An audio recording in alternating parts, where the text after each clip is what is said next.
Bonjour à tous, ici Manou Et GP. du Jardin de Manou. Alors, aujourd'hui, on va parler de réouverture. Alors, on espère fort, on y croit. Ah oui. Je pense que le vaccin va nous libérer et que bon, il va peut-être falloir encore attendre 3 mois, 3-4 mois, mais c'est rien, c'est pas une année. Et au moins, peut-être avril, mai, mais l'été, le jardin va pouvoir se réouvrir. Et on va imaginer que vous avez envie de passer une semaine dans notre secteur.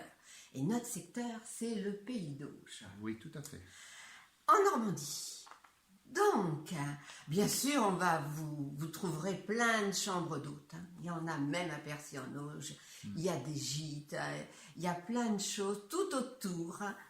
Il y a des jolis villages à découvrir, complètement différents les uns des autres, selon le secteur. Si vous allez plus sur Lisieux, si vous allez plus sur Saint-Pierre-sur-Dive, vous allez avoir des choses différentes. Avec des maisons soit en briques du côté de Livarot par exemple, Oui. soit en pierre plate extraite du sous-sol, notre village, Oui. Dans notre coin, soit des maisons à colombage. Vous avez vraiment une foultitude de types d'architecture sur le Pays d'Auge. Voilà. Et donc, alors, bien sûr, on va espérer que vous allez venir nous voir. Vous allez venir visiter le jardin de Manou parce qu'on a plein de choses, plein d'activités. Alors, la première, on va commencer par les plus petits.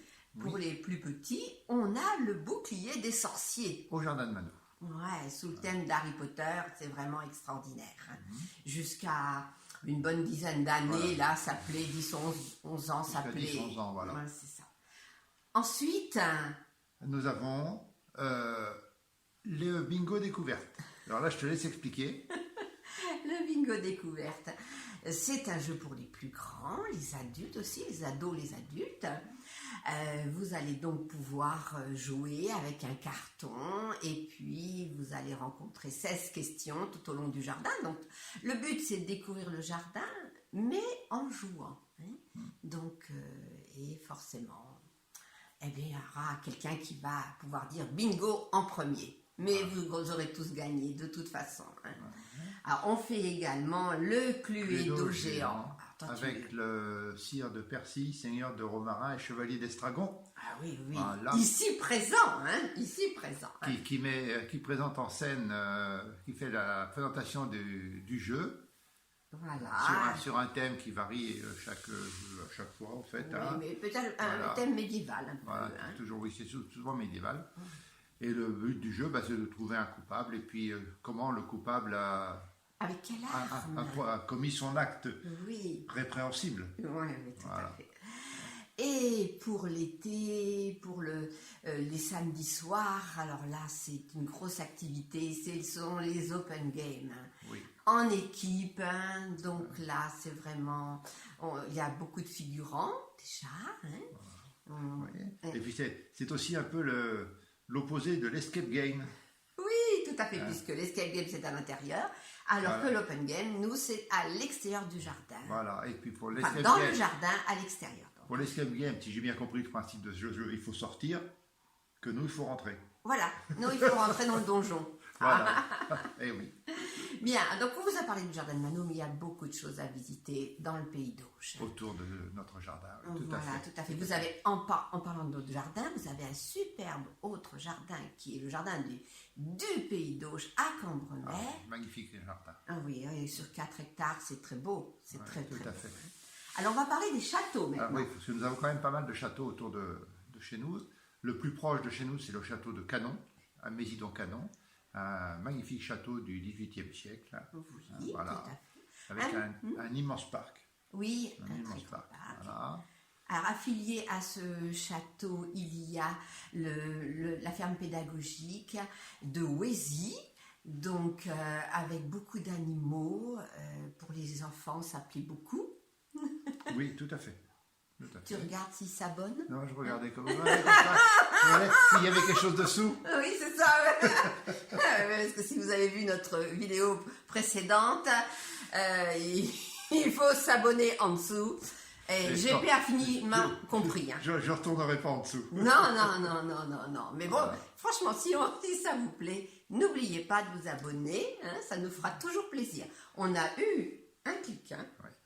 Alors, toujours au niveau des châteaux, vous avez à Vendeuvre, un peu plus loin, un autre magnifique château du XVIIIe siècle avec aussi un très beau parc, une collection unique au moins en Europe de meubles miniatures qui servent à présenter les projets des ébénistes et autres. Le château se visite dans son écrin du XVIIIe siècle. Oui. La cuisine, enfin vraiment c'est un château magnifique. Le parc est superbe aussi, avec des jeux d'eau. Voilà. C'est ça, c'est surprenant. Hein. Oui. Et vous avez également le château de Crèvecoeur, qui est un château médiéval. Donc ça, c'est vraiment, ça change complètement, puisqu'on a été au 18e, etc. C'est très joli. Ils font des animations, hein, bien sûr, quand tout va bien, mais c'est vraiment intéressant également. Beaucoup plus loin, vous avez le château de Saint-Germain-de-Livet. Qui est très beau. Qui est très beau, qui a été remis en valeur récemment avec le soutien de la communauté d'agglomération de Lisieux-Normandie. Oui. Alors, tout près, on va quitter les châteaux. On a une superbe abbaye, l'abbaye de Saint-Pierre-sur-Dive, avec un cloître, avec une abbatiale, vraiment... Une église abbatiale dont la création a été décidée en 1100, il y a un millénaire. Voilà, c'est ça. Bon, elle a été brûlée, il y a eu des transformations, elle a subi la Révolution, mais malgré tout, les bâtiments conventuels sont restés et maintenant sur la propriété de la mairie. Oui, tout à fait. Et ils ont été rénovés. Oui. Donc, très, très belle rénovation. Oui, donc ça c'est vraiment très joli. Alors, dans le même style... À proximité immédiate de cette abbaye, vous avez des halles médiévales, de superbes halles, qui ont été brûlées en 1944 pendant la bataille de Normandie, mais qui ont été reconstruites à l'identique, avec des chevilles en bois. C'est un ouvrage superbe, vraiment superbe. Oui. Tout près, encore une ville intéressante, Lisieux, avec sa basilique, hein, vraiment dédiée à Sainte-Thérèse hein, de l'Enfant Jésus. Oui, tout à fait. Voilà, qui a été construite entre 1925 et 1930 et des poussières, 36-37. Voilà. Et qui avait été consacrée par le futur pape Pie XII. Oui. Voilà. D'accord. Et alors, Lisieux aussi, comme ville, mais... Vous savez quand l'histoire... Bon, alors on quitte un peu le Pays d'Auge, là, c'est ça, hein, mais... On se rapproche du Bessin, là, de la plaine de Caen. Eh bien, on en parlera une autre fois. Voilà, pas de problème. Et alors, dans le Pays d'Auge, vous avez quelque chose aussi qui est incontournable, mais qui vous permet de faire des tours et des contours dans le Pays d'Auge, c'est la route du cidre du Pays d'Auge. Vous avez des routes du cidre en Bretagne, mais vous avez aussi, chez nous, une route du cidre qui passe par Cambommer en particulier. Et tout au long de cette route, vous avez des petits producteurs qui présentent leur production, tant de cidre, bien souvent, que de Calvados. Hein. Et vraiment, alors, si je peux me permettre un petit conseil, il faut la faire au printemps quand les pommiers sont en fleurs. C'est d'une beauté. Oui, c'est très très joli. C'est extraordinaire. Très joli. Vraiment, on a une région magnifique. Voilà. Hein. Bon, on n'a pas beaucoup parlé du côté de Livaro, mais il y a de belles choses aussi. Il y a très belles choses aussi du côté de Livaro. Ouais. Du côté de Livaro, c'est très beau aussi. Il y a des jolis villages. Donc, c'est très vallonné le Pays d'Auge, hein, contrairement à la plaine de Caen. Tout à fait. Alors, on vous souhaite une bonne journée. N'oubliez pas de vous abonner, de cliquer sur j'aime. Hein, en bas. En bas. Et puis on vous dit à vendredi. À vendredi. Prenez soin de vous.